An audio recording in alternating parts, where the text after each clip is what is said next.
I'm Logan Crawford, and right now on Spotlight, I'm happy to introduce you to a powerful book, an important book. It is called A Wonderful Stroke of Luck, From Occupational Therapist to Patient and Beyond by Janet Douglas. It is her story, a story of resilience and transformation. Janet shares her journey from being an occupational therapist to a stroke patient, offering a unique perspective on rehabilitation and recovery. We're delighted to have this very talented author join us here today on Spotlight. We thank our team at Atticus Publishing for helping us put her in the spotlight today. And we ask viewers like you to support writers like her by subscribing to our channel and by purchasing her important book. The links are below this interview. Janet, great to see you here today on Spotlight. Thank you. I love the title of your book, A Wonderful Stroke of Luck. Obviously, it's a play on words, but it was a paradigm shift for you to go from being a provider to a patient. Tell us a little bit about what inspired you to write this book and some of the lessons you learned from being on the other side of the reception desk, if you will. Yes, well, I started in occupational therapy, working with stroke patients. Ironically, didn't like it at all, and gravitated to being a hand therapist. To me, that was more, pardon the pun, but cut and dry. Dealing with hand injuries, they got better quickly. Stroke seemed to take forever. And so I had moved away and actually been working in industry for some time until I was at a wedding, my nephew's wedding in England, and had a massive stroke.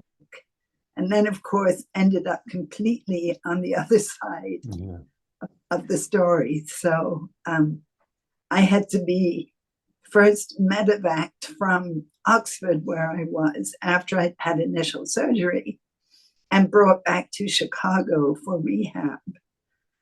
And Logan, I can tell you honestly, I didn't know who I was, what I was, or where I was at the point at which I came across the Atlantic, and found myself in the hospital where I had used to work as a therapist. And but also sickened and debilitated as I was, I suffered from something that's called anosognosia, which meant I didn't know I had anything wrong with me. I just completely thought I was normal and everybody else was crazy, making all this fuss and putting me in the hospital, and just couldn't connect because of the brain assault or insult what was really going on with my body. So it took a while to actually, build the bridges back to reality. And you said, why did I write the book? Because I wrote it because I felt that I could share a perspective from having been on the other side as a therapist for other therapists to know what it feels like, and also for patients to fellow travelers, if you will, people who've also had strokes, to understand that it does take a long time to put the pieces back together. But there is light at the end of the tunnel. And, there's lots of joy and opportunity if you're willing to do the work and to be patient with yourself and to be cooperative with your therapist, which I was not always, I have to admit. Was there an underlying condition that you were unaware of that you had your stroke, or is it just, something? Yes. Well, I come from a family with a strong background of stroke. My grandmother and two of my siblings had had strokes. I'd have to say not as severe as mine. But after the surgery, the surgeon told me, I saw him again 2 years later because I left England within 2 weeks of having the surgery. And he told me that he felt there was an underlying malformation, a problem with an artery. And that particular day, maybe my blood pressure spiked and it was just gone. There was just a huge bleed. And just the perfect storm. Any of us at any time can be struck by something like this. Literally just happened to my sister about 2 months ago. She's fine. She had a brain bleed, but she passed out while teaching class and kept on repeating herself. And she was fortunate, her symptoms resolved right away and she doesn't have any long-term damage.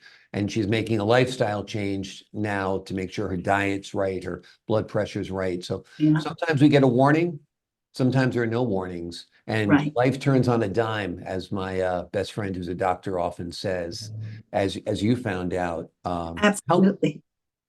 How long ago did you have your stroke? Actually, it's 20 years now. Hmm. So it's a good part of my life that I have been living without the use of my left arm and without I can walk, but I'm very unstable Yeah, and I have some residual visual problems. yeah. But I've been able to, and I think that's part of why I wanted to talk about this too, is that it is a slow process, but it doesn't take 20 years. For the last 15 years, I would say I've been living a very normal, productive, functional life. Right. But it took me a while to write the book because I wasn't ready to deal with all of the issues. And I had to do a lot of research to figure out what actually happened to me. I would say, I knew more than the average layman, but not as much as a neurosurgeon or somebody Right. really familiar with the brain, to be able to try to explain to myself and others why these things happened and what was wrong with my eye, Mm. and what was wrong with my speech. And I didn't, because it was on the left side of my brain, I didn't have aphasia, which is the condition where speech is really unmanageable. Mm. But I did have some language problem. And you might smile at this, that the first language I spoke after the stroke was German. Wow. And I was answering people in German. I hadn't spoken German since high school. And Amazing. for whatever reason, this just came to the forefront of my brain, and I was conversing quite happily in German. And Was not so German your fluent. native language? Was that where you were No, raised? no, No. English is my native language. And Amazing. I studied German in high school and really never used it except, like on a couple of very short trips through Yeah. Germany. Never used it conversationally, but it was obviously there in my brain. Yeah. Well, you did better in your foreign language class in high school than I did because I wouldn't be able to say anything. I'd be like, "Donde está?" and just keep on repeating that because that's about all I learned. The But that two is words. amazing. It's absolutely amazing how our brains work. It's absolutely amazing how the chemistry of our bodies can change just like that, and things work right, they Yes. don't work right. Um, Well, you call it a stroke of luck. What was lucky about the stroke as far as learning a different perspective as far as therapy goes? Well, I would say the first piece of luck was that I survived. Yeah.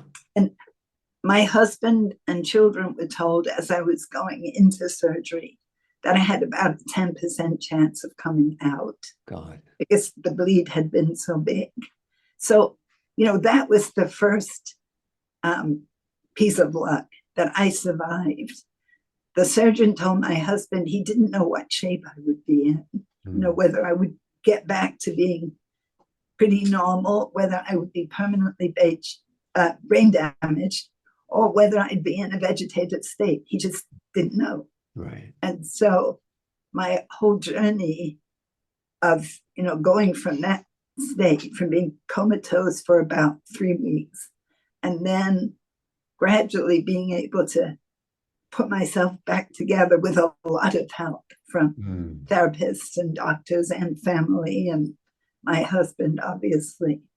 And I felt that I viewed the world somewhat differently, having gone Mm. through that experience. Yeah. And that's lucky too. I was more, we talk a lot about being present today, but I was more in the moment than I think I had been in my busy corporate life, running all over the place before, and able to smell the roses. It's a cliche, but I mean, just take time to really appreciate. And then to be able to walk away from what had been a very stressful career, not the occupational therapy piece, but the corporate piece that came afterwards, and look at myself in the mirror and say, that's not really who I want to be. That's not what I want to do.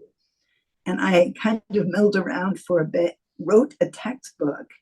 And again, that was quite a stretch, and it was on workers' compensation of all things, but that is what I had been working on with my background in hand therapy. And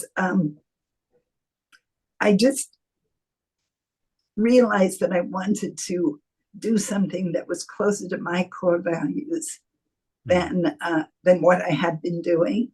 And by a series of coincidences, I ended up being asked to join the board of a refugee resettlement organization, and found myself sucked in, if you will, to that. And I've always been interested in the plight of refugees.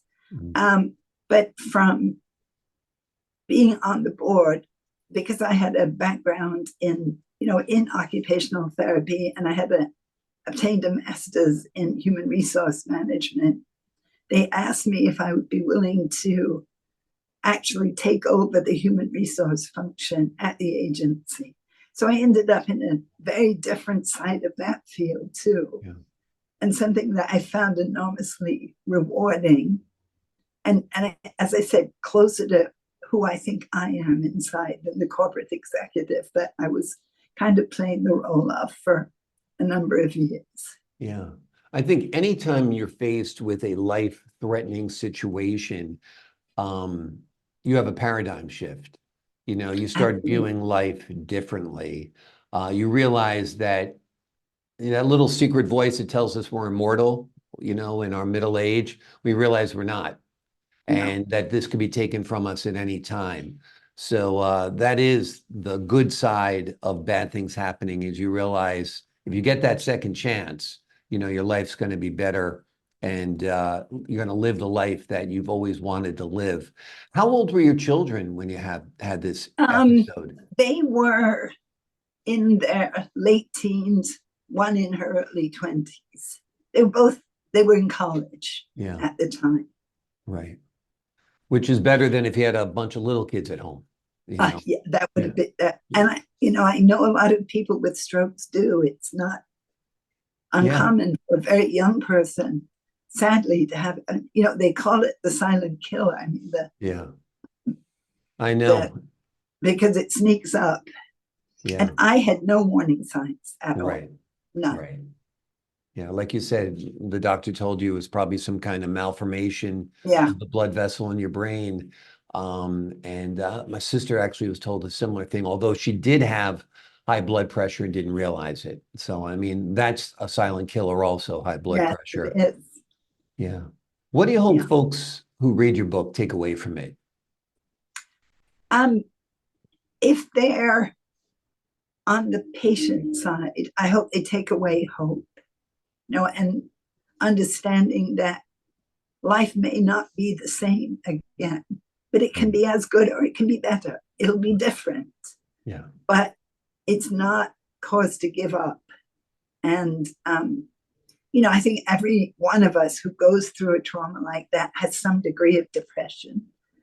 And we have to pull ourselves out of it. But I think, that's my primary message to the patients, if you will. And to the therapists, it's to understand that that patient in front of you is a person and have, in most cases, a very full life before the stroke, and that none of us want to be defined by our diagnosis. We want people to recognize that we are at some, we are who we were before, maybe a little different version. But we don't want to be put in a basket as, And I was guilty as a Yeah. therapist of, as I said, I didn't like treating stroke patients because they were too slow and took too long to get better. Yeah, but that's But normal. You're surrounded yeah, by it all the time. yeah, It's your job. You know, it doesn't, right, the department store Santa is sick of kids at Christmas. You know, that doesn't mean the kids at right, Christmas aren't cute. It's just you right, see them all the time. And it is a good reminder for healthcare providers to realize that, you know, as soon as a person puts on that little robe or gown they give you in the hospital, you feel like all of your dignity is gone. And exactly. it's a tough place to be. You can't do anything on your own. You have to ask for everything.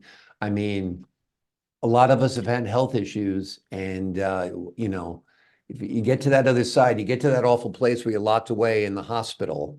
It's a challenge, that's for Right. sure. And I have a little anecdote there in that one patient that I saw, as you mentioned, in the robe and looking very feeble and,